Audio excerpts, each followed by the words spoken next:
Annyeonghaseyo. Nah, ketemu lagi sama channel aku. Nah, untuk teman-teman, karena ini channel masih baru, aku masih buat 2 bulan. Jadi untuk teman-teman yang mungkin belum subscribe, bisa subscribe dulu. Dan misal ada pertanyaan, nanti bisa ditulis di kolom komentar. Nah, oke. Di video kali ini, aku akan membahas tentang aturan jam kerja di Korea Selatan. Jadi untuk jam kerja di Korea Selatan mulai bulan 7 tahun ini itu ada peraturan jam kerja baru. Jadi ini itu sebenarnya nggak baru sih. Ini itu sebenarnya peraturan udah dibuat sejak tahun 2018. Tapi penerapannya untuk pabrik yang karyawan di atas 300 orang itu sudah mulai dari 1 Juli tahun 2018. Tapi untuk yang pabrik yang menengah ke atas dan menengah ke bawah skala home industry itu ada yang mulai sejak 1 Januari tahun 2021 ini dan ada yang mulai nanti bulan 7 tahun ini. Nah, untuk pabrikku sendiri itu udah mulai dari 1 Januari tahun ini teman-teman. Karena karyawan di pabrik aku itu lumayan banyak, ada 100 orang lebih. Tapi untuk yang pabrik skala menengah ke bawah atau home industry itu masih akan mulai di bulan Juli tahun ini.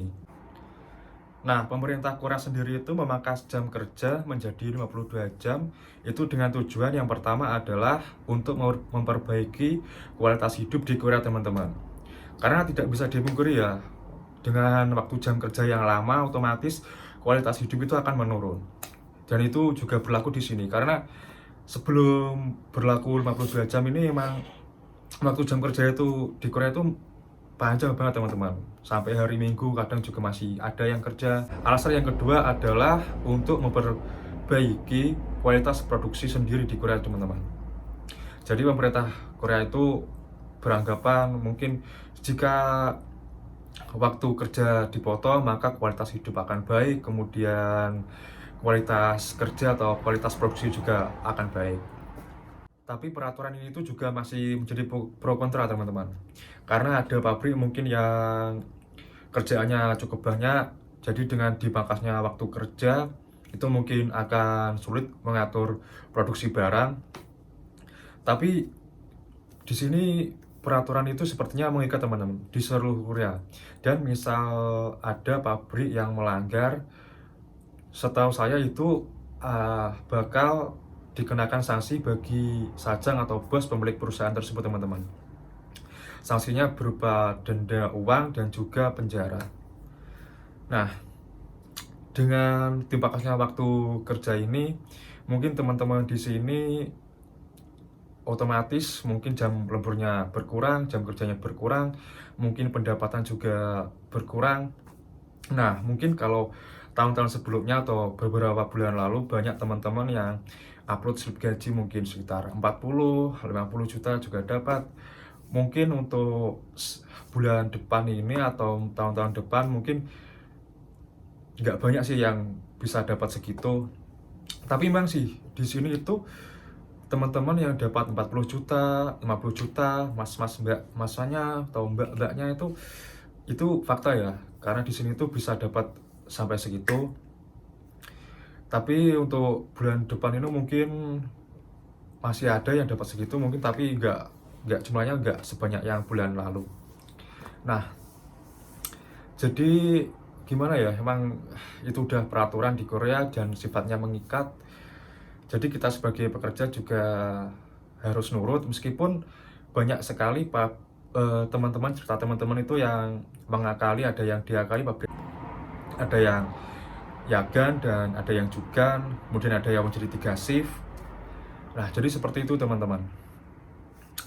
Tapi meskipun peraturan itu berlaku dan hanya mendapatkan 52 jam, itu udah baik ya. Itu gaji udah lumayan karena di Korea sendiri itu UMR sekarang itu sekitar 1.800.000 won kurang lebih segitu.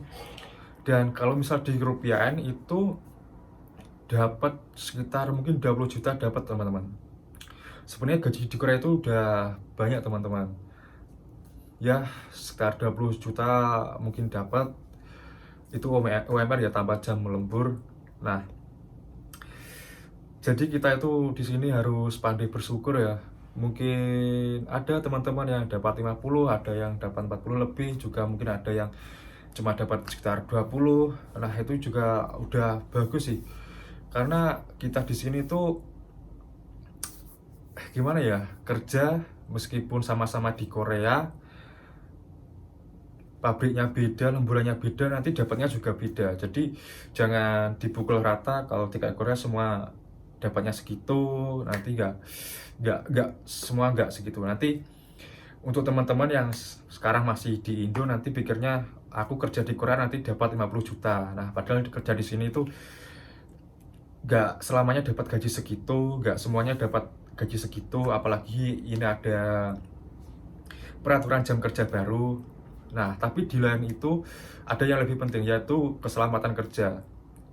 Karena nggak semuanya itu kerja di Korea itu yang enak-enak doang.